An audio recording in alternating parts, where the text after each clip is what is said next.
This is Euronews Now. I'm Helena Humphrey. Here are your headlines.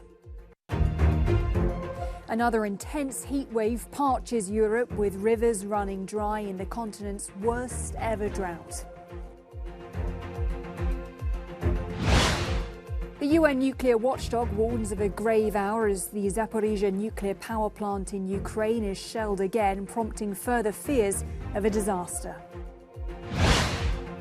And an FBI search warrant for Donald Trump's Mar-a-Lago home will be unsealed. The former US president says he supports the decision.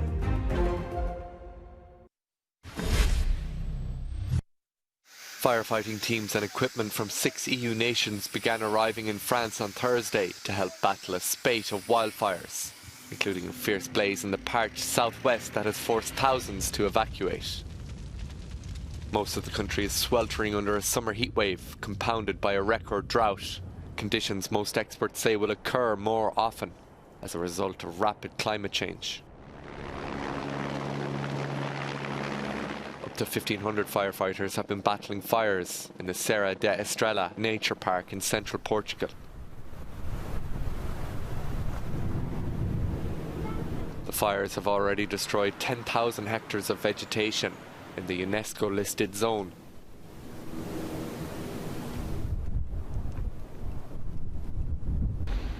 Wildfires continue to affect the Spanish region of Galicia, with 4 forest fires still active.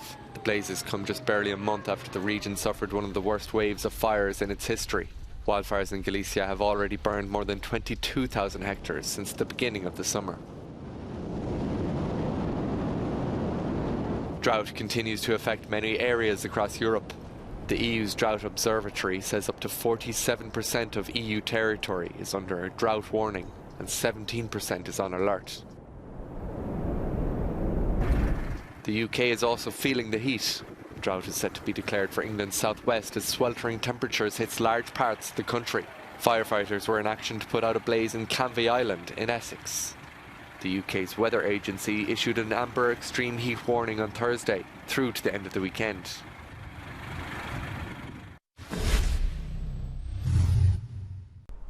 Well, as you can see here, Britain is currently basking in the sunshine for much of this week. Temperatures in England and Wales have been at around 30 degrees. But from today and over the course of the weekend, there is a severe amber warning for a heat wave. Temperatures are expected in England and Wales to get up to around 37 degrees. So not quite hitting the record-breaking heights that we saw in July when temperatures crossed 40 degrees for the first time in the UK. But this is a longer heat wave than that one was. So lots of public advice being put out about staying in the shade, drinking lots of water, but also warnings from various fire brigades across the country not to do things like have barbecues, to be careful with cigarette ends as well, because the ground has become so dry over the course of this summer. It has been the driest summer on record for Britain, and that means that lots of grass areas, parks, recreational grounds are completely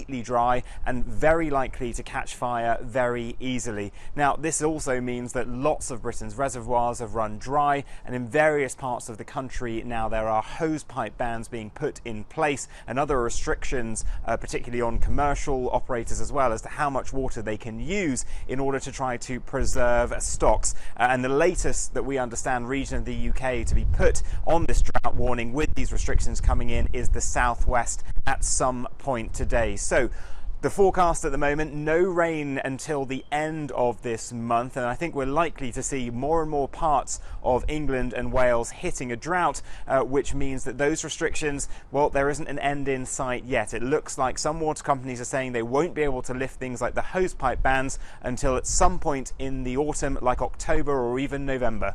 Vincent McAviney, Euronews, London. Speaking at an emergency session of the UN Security Council, the US has called for a demilitarized zone to be established around Ukraine's Zaporizhzhia nuclear power plant as fighting intensifies close to the facility. The International Atomic Energy Agency's Director General Rafael Grossi warned of very serious consequences if military strikes continued. I remain very concerned about the situation at the Zaporizhzhia nuclear power plant, and I reiterate that any military action jeopardizing nuclear safety, nuclear security, must stop immediately. These military actions, dear colleagues, near such a large nuclear facility could lead to very serious consequences. In a tense session, both Ukraine and Russia blamed the other for the attacks. What has been taking place over the last few days at the power plant is the combination of the criminal actions of the Kyiv regime against nuclear infrastructure and the staff serving those facilities, which for months has gone without any international reaction. Russia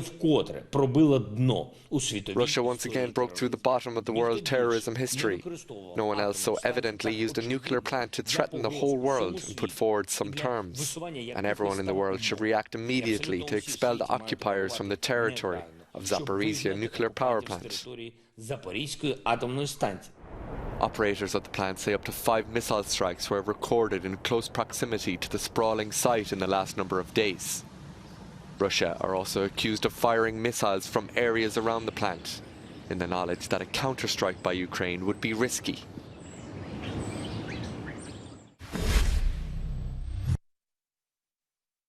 New satellite images appear to show major damage at an airbase in Russian-ruled Crimea after a string of explosions there earlier this week. The runway of the Saki base looks intact, but aircraft seems to be destroyed and craters are visible. The blasts killed 1 person, injured 14 and damaged dozens of nearby houses. This new evidence suggests the possibility of a targeted attack, but Russia has ruled that out, claiming ammunition depots exploded. Analysts speculate that Ukraine may have used modified anti-ship missiles to carry out the operation.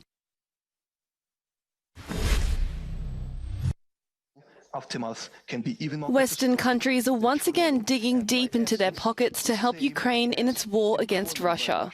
This time committing more than €1 billion in cash, equipment and training to boost military capabilities.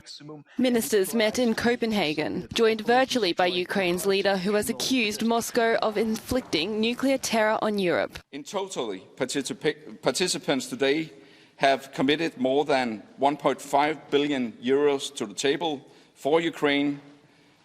The United Kingdom is setting up a fund in order to gather financing for increased productions of weapons. The commitment comes after Kyiv's government made repeated appeals to the West to do more. That there is no time for fatigue. That is marathon. For marathon you need energy, and frankly speaking, the main energy in this case is money. Our partners know that we need funding, and they articulated readiness to support us financially. But it's not just about the money. Some countries have also pledged to send military instructors to train Ukrainian troops on British soil.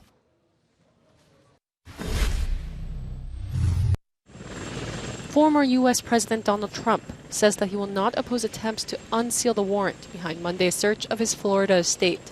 FBI agents executed a federal warrant and reportedly removed around a dozen boxes of documents from his Mar-a-Lago residence. Trump and his supporters labeled the FBI raid a witch hunt, accusing the FBI and Justice Department of politicizing law enforcement. At a press conference on Thursday, U.S. Attorney General Merrick Garland dismissed the accusations. Let me address recent unfounded attacks on the professionalism of the FBI and Justice Department agents and prosecutors.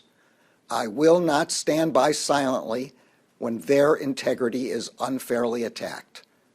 The men and women of the FBI and the Justice Department are dedicated, patriotic public servants.